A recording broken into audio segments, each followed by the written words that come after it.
জীবনে কখনো দুঃসাহসী হয়ে উঠলাম না। ঘর সংসার ত্যাগ করব করব বলেও ত্যাগ করা হলো না। খুব ইচ্ছে ছিল হঠাৎ একদিন উদাও হয়ে বাড়ির পথ ভুলে যাব।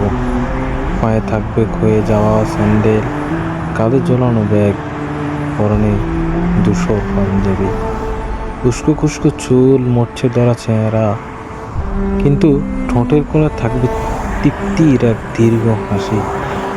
সত্যি, যদি কলেজ জীবন শেষে এমন সাহসী হতাম, তাহলে আজ হয়তো আমার জীবন অনেক ভিন্ন হতো। বাড়ির ফেরার জন্য এখন আর এমন হাসফাস করতাম না। বাড়ি তখন আমার পুরো বাংলাদেশ হতো।